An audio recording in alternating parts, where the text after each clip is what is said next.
So you haven't seen her since Saturday? So how were you in her car in Smyrna at 11:09 a.m. on Sunday? On Sunday? Mm-hmm. I don't recall being in her car on Sunday. You recall going to the store and using her credit card? Yes, that's when I told you when she, yes, On I'm Sunday? sorry. Yes, sorry. That's when, I came back down here for a little bit and then I remember that. I forgot about that and I'm sorry. I'm not lying to you. I'm a little freaked out because one, I didn't do nothing wrong. This guy you see in the screen done the unthinkable. He turned his life around for just $420. And what he did would leave Tennessee in a state of horror. You are about to witness never-before-seen footage that will change his fate forever.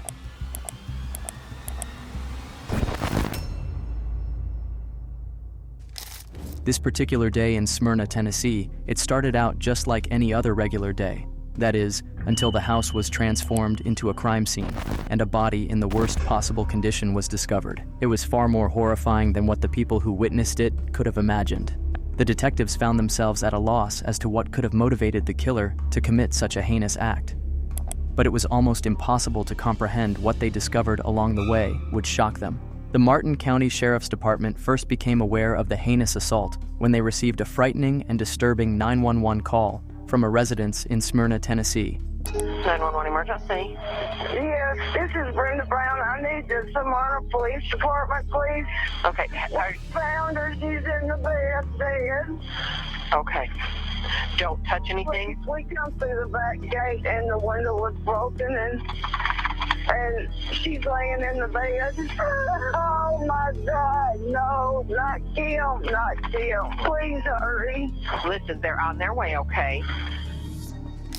After discovering Kimberly Allen dead in her home, her aunt called the police. After what seemed like a prolonged period of not being able to contact her niece, Kimberly Allen, Brenda Brown decided to see how she was doing.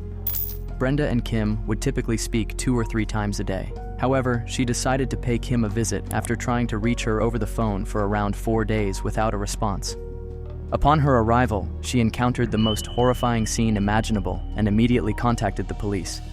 When investigators got to the location, they discovered Kim Allen's body, which they guessed had been dead for several days due to her skin marbling. But that wasn't all. In an even more terrifying twist, they observed small scrapes on Kim's neck and blood flowing from her eyes, suggesting that she may have choked or suffocated.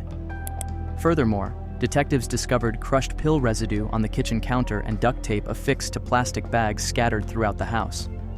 Most notably, they found a single piece of tape fashioned into handcuffs.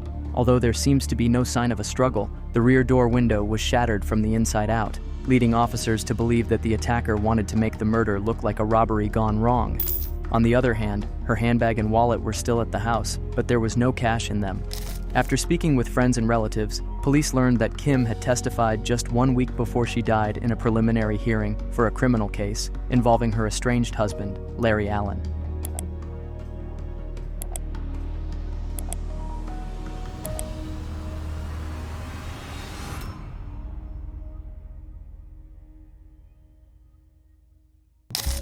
Ms. Allen, you know the defendant in this case, obviously Lawrence Eugene Allen, is that correct? Yes. Take a deep breath and tell the court what happened. I mean, he came in and was yelling at me and he hit me several times around the head. And I remember thinking, he just broke my jaw. It all started when she went out with friends. Her husband, Larry, who was thought to have trust issues, beat his wife severely and sexually assaulted her till she passed out before calling the police. The police first listened to Kim's side of the story while she was in the hospital and later took Larry's account. I'm going to ask you a few questions, okay? What happened last night? I just wish he hadn't even called you guys. You're in bad shape. My jaw hurts. What do you remember about any of that? My husband, Larry, was accusing me of being out doing stuff that I didn't do. And he lost. Right now, I need to get your side of the story. She's in the hospital right now. She is, yeah. On a DNA run on her, showing that some other dick was up in that tonight and caused all the bleeding and all that stuff. Hoping this will wake her ass up, because I'm done. I'm also going to be charging you with rape. So I want to see if there's anything else you want to say about that before we go on. That's bullshit. My statement is, Bullshit. When you listen to Larry talk, you'll see how remorseless he is and how dangerous he can be. Kim was deeply terrified when Larry moved in with his parents a few houses away after being freed on bond following the attack he had on his wife. He, however, became the primary suspect in his wife's death when she was murdered. According to detectives, Larry's motive for killing his wife could be a result of her testimony against him. Surprisingly, it was discovered that he was not in town when Kim was murdered. The entire week, Kim's neighbors claimed to have seen an unidentified man entering and leaving her house. Investigators subpoenaed Kim's banking and cell phone records in an attempt to learn more about this mysterious man. On March 20th, 2016, surveillance footage captured Kim taking out $420 from her account, and that eventually was the last time she was ever seen, which was 5 days before her body was discovered. A man was seen using her card at a convenience store earlier in the day and signing the receipt, Kim. According to cell phone records, she last spoke with a lady named Stacy Merritt on the evening of March 21st. Merritt, however, informed the detectives that she had received a call from her brother Eric Ellis using Kim's phone. With a trembling voice, she identified the man in the security footage as Ellis. She revealed a chilling detail. He had met Kim in a neighborhood pub, and, under the guise of rebuilding his finances, he had been invited to stay. Little did anyone know, this seemingly innocent gesture would set off a chain of events that no one could have anticipated. In a startling confession, Ellis told his sister that he had witnessed something horrible the week before. However, he stopped short, unable or unwilling to divulge any further details about the harrowing event that had transpired. The mystery deepened, leaving everyone on edge. Meanwhile, Merritt claimed she then took Ellis to the rescue mission in Nashville, where investigators soon located him. Ellis was hauled in for an interview at the station. Initially, Ellis appeared quite comfortable, his demeanor giving away nothing sinister. However, as detectives scrutinized him for any unsettling behavior, they noticed a chilling detail. He had the same bottle of drink as the one found at the crime scene. This subtle clue indicated that Ellis had indeed been staying at Kim's house, raising more questions and deepening the suspense surrounding his involvement. She was pretty cool, nice person. She opened up to me and I opened up to her. She had been real nervous. For these few seconds, Ellis spoke as a witness to the case, and he was believed to be telling the truth until he says this. She did say that she was going to meet up with a friend of hers that she knew for a while.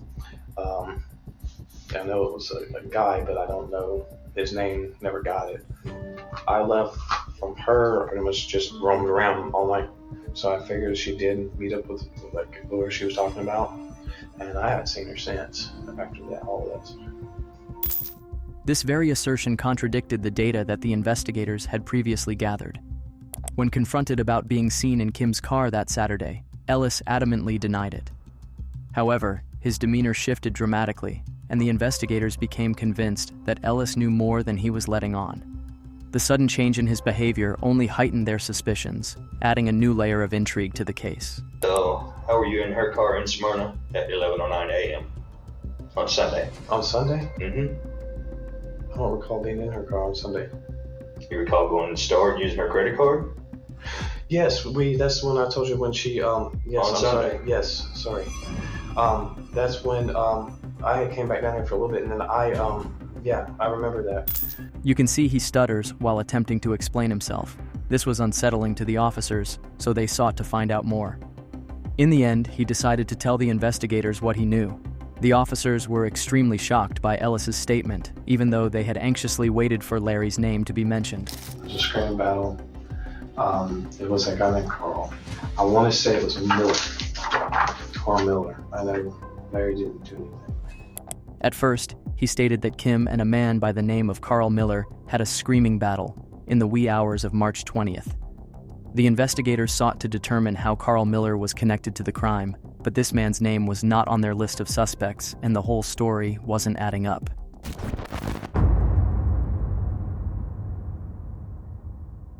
I'm going to ask you this one time, Yes, okay? go ahead. And I want you to be perfectly honest with me. When you saw her Monday, before you left there, was she alive? Don't lie to me either. I know she was drugged up. He went further to say that the man drugged Kim and then told him to get out of her place immediately. In addition, he revealed that he witnessed the strange Carl crushing a tablet and leaving a residue on the counter. Ellis observed him filling a cup with powder and also saw him pour Diet Dr. Pepper over it as well. Detectives were perplexed by the thorough explanations he provided. Got scared.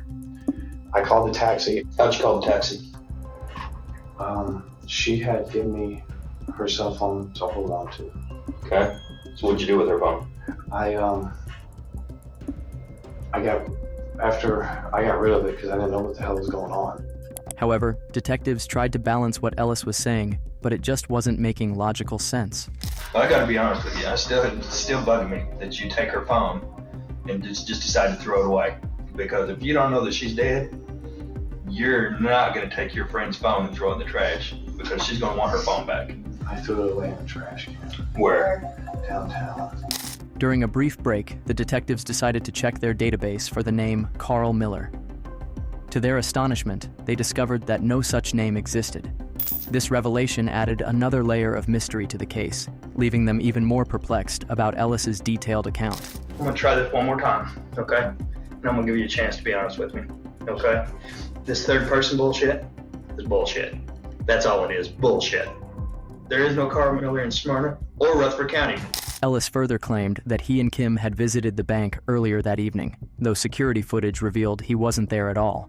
At that point, detectives hypothesized that Ellis could have been hiding in the backseat of Kim's car, possibly holding a weapon to her neck, which might explain the cuts they found on her body. When asked what type of weapon he had held to Kim's throat at the bank, Ellis responded with a chilling hesitation, further deepening the detectives' suspicions. Oh, that's what she had. I went home. Come on. I have a life. But this query was enough to make Ellis uncomfortable, and investigators had a detective enter the interview room and remark, "Hey, it's a match," in an attempt to fool Ellis into thinking that they had found the knife and could match Kim's DNA to it. Ellis eventually breaks down and tells the detectives what had happened that evening.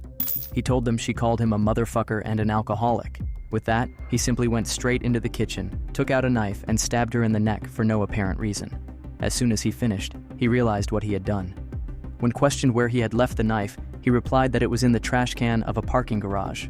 However, detectives were able to find 2 knives at that site. Eventually, one of the knives matched Kim's kitchen butcher block set. That day, Kim had requested some of her medicine for relief, but he had given her far too much. In an attempt to ease her pain, he crushed the tablets and added them to her drink. Tragically, this act led to her death shortly afterwards. He intended to make it appear as though there had been a break-in after she had died. So, he proceeded to wrap the sack around her neck and secure it with duct tape. In addition, he covered Kim's lips, eyes, and nose with duct tape. This confession gave investigators a crucial lead on Kim's cause of death. She had been suffocated. During his confession, Ellis revealed that he drove Kim's car for a few days following the murder and even spent the night in the house, while her lifeless body lay in the bedroom. This chilling admission further illuminated the disturbing extent of his actions. But was his intention to kill her after taking the money? Apparently, Ellis must have realized at that moment there was no going back after stabbing her in the neck.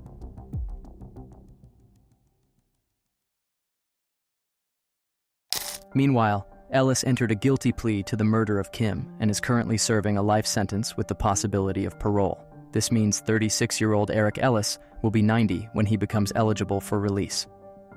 Although Kim was unable to testify, Larry's case proceeded to trial. He was found guilty of aggravated rape and sentenced to 20 years in prison. The 53-year-old Smyrna man will be 71 when he is released in 2038. Kim's friends and family suffered an irreplaceable loss that no one could ever compensate for. However, the most beautiful aspect is that her kind deeds will live on in their hearts forever, leaving a lasting legacy of love and compassion.